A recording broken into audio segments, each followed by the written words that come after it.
is a story of a humble immigrant's inspiring story of coming to America. Can we play video 5, please?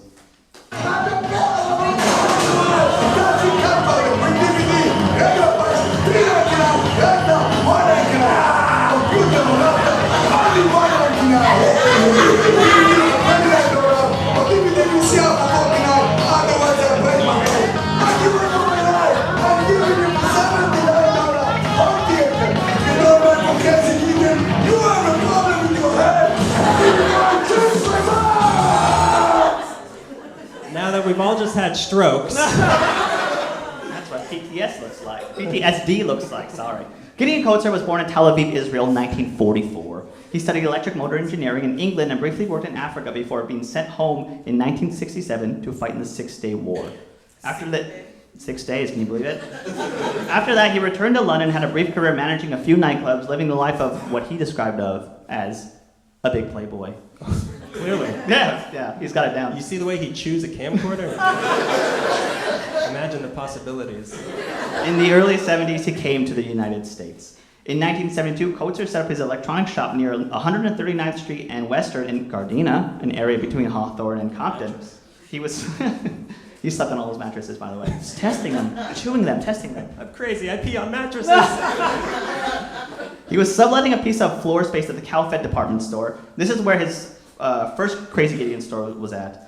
It was called Crazy Gideon's because his friend said he was crazy for choosing Gardena as a location of the electronics store, and the name stuck, because nobody buys electronics in Gardena. Come on, wake up. Typewriter town.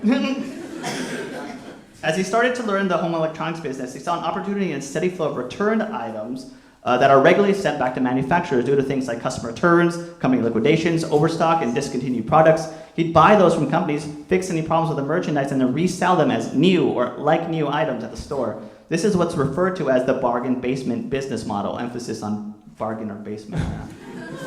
He soon expanded to several stores. There was apparently 2 in Hollywood, although I could only find the address for one. It was on Hollywood and Highland, where the gift shop is, where you and I keep buying those fake Oscars. If we buy enough, we'll get a real one. In 1991, Gideon decided to move business to downtown LA and set up a shop in a part of town that someone called him crazy for. The downtown Crazy Gideon's was in a very shady part of town, a section of town now referred to as the Arts District, near Little Tokyo. On the other side of Alameda, between 2nd and 3rd, I keep doing this with my hand, sorry. I need to map it out in my brain. By the river. Before you can go there and buy an $8 alligator hot dog, you can see the ingredients of most other hot dogs scurrying along the gutters. Space was affordable in that part of town.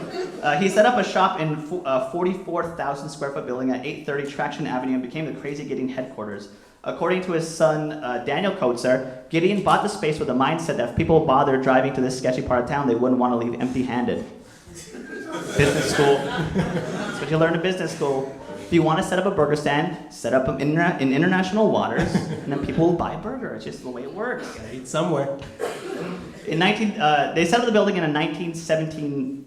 Let me start over. The building that it set up in was from 1917. Was built in 1917. It was a former garment factory, and it looked like an abandoned factory or an empty produce market. It had a bare concrete floors and walls. All the signs in the store were handwritten on cardboard, and it was full of merchandise, like Sony big screen TVs, Panasonic camcorders, Technic stereo equipment. His business tactics started to improve. He built relationships with manufacturers and began claiming electronics that no one else wanted.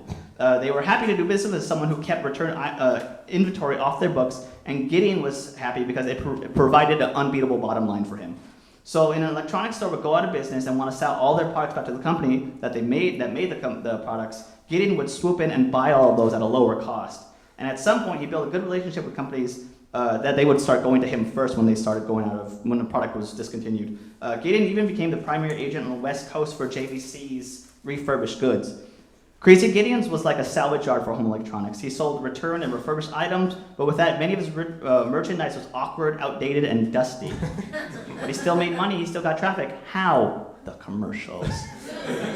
So then the commercials started. They played at odd hours, really late at night or really early in the morning. I'd say like midnight to like 6 a.m. is when I caught a couple of them. Along with apparently, they would hire the CBS crew who was moonlighting to film all these commercials for them. For Crazy Gideon's, and emphasis on the crazy, by the way. Gideon screams and shouts things like, "If you don't buy from Crazy Gideon, there's a problem with your head," which I like a lot. Gideon was known to say, "I stock deep and I sell them cheap, and if you don't buy from me, you're crazy." Projecting. As crazy as setting up an electronics store in Gardena. There's a commercial where a man dressed as a police officer and a lady dressed as a nurse try to drag Gideon, who's in a straitjacket, out of the store, and he shouts, "They say I'm crazy, they're crazy, it's my store." That was just news footage. Call the nurse. She's a real nurse. At the end of that commercial, they're trying to pull him and they both really fall over on top of me. Have you seen that one? It's hilarious. What was really crazy was his prices, Daniel. You have to be clinically unwell if you're selling a DVD, CD, MP3 player for $39.99. He had roosters in his commercials, outdated PCs. He took bites out of the CD players. He hit himself in the head with VCRs. There's a commercial where he shouts, "I want to sell the merchandise. I love you. Wow." And a moment later, "If you don't buy from me, again, you're crazy." There's one where he throws an older TV through a new big screen TV, and it cuts away at the perfect moment. Like the screen bends and cracks and shatters, and they cut away. Like, "But I was watching. What happened to the TV?" Although they were schlocky, and they were super schlocky, these commercials were really effective. Crazy Gideon's got a lot of traffic because not only did he have really good deals for people who didn't care about name brands or new items, people wanted to see if Gideon was really like that in person. And from all accounts, not really. He wasn't eating computer chips and screaming, but you could tell that he wanted to. So he was like holding back. The commercials were really unforgettable. He became a local celebrity. I was going through different forums where people were talking about the commercials, and then they all would slowly, all the conversations led to like, "Oh yeah, I saw him here, and I saw him here." Like they were really excited to see Gideon places. He's like a celebrity. One of the people who was working on the crew was like, "Yeah, I saw him around." Not screaming, sadly. Everyone wanted him to be screaming. In the store itself, you can see pictures of Gideon with like Mayor Villaraigosa, Sheriff Lee Baca, Larry King. Through the years, Gideon got more involved in real estate, and after closing his other locations down, except for the downtown one, he eventually bought the warehouse he was renting for the space, along with another 3-4 building down the street, and began to rent out space for film crews. I've read that the show 24 filmed episodes there, and early derby doll matches were filmed there. In our interview with LA Downtown News, he forgot the term for roller derby, so in trying to describe it, he said, "They skate. Some girls will kick each other, break legs, break teeth. Get sexy." Get sexy indeed. This was the early 2000s, and if you look at the history of Crazy Gideons, it really aligns with the development of that area growing into the art district that we now know of. Since the 70s, those studios and warehouses in that area were home to artists because those large spaces came cheap and they could be used as lofts or galleries, but they kept all the artwork indoors. In the late 80s, early 90s, there was a growth in the number of art shows and exhibits being held in those warehouses in the art district, and in the early 2000s, art that was kept on the inside started to make its way outdoors as street art became more trendy. And then the art districts got more popular. More and more warehouses were sold as lofts, and the price per square foot went up. The warehouses were rezoned and converted into artist-in-residence dwellings. City signage went up around the area officially declaring it as the artist district. Gideon wasn't crazy about his new neighbors, and the feeling was mutual. He said in an interview about the influx of new residents, "Nobody likes me." But he was screaming at me. At this point, he was making more money from renting space for TV, so he was trying to get out of the electronics business, but really all he had to do was wait. In 2009, with a change not only in the community, but with technology, it became really hard for Crazy Gideon to keep up, so he closed up shop. Gideon had to auction off the rest of his shoddy products from his warehouse, which probably all went for like $2 or something. After it was Crazy Gideon's, 830 Traction Avenue became a hydroponic shop during what was referred to in the company bio as the gold rush of hydroponic gardening. Is this the end of Crazy Gideon Coatser? Last year, 2016, the Arts District Brewery dedicated a beer to the local celebrity called Crazy Gideon Double IPA. But who would advertise it?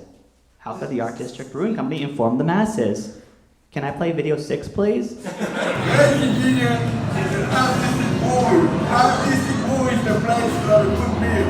You know why? Because I'm crazy! You don't like beer here, you don't know what it tastes like, not a good beer. Don't choose the wrong beer, only Crazy Gideon beer. Because I'm crazy! It's your beer. Don't drive and get drunk. Just drive and enjoy life. Because I'm crazy!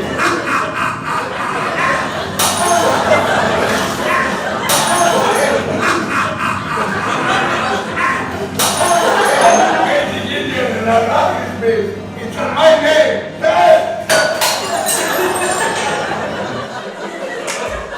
60-year-old man.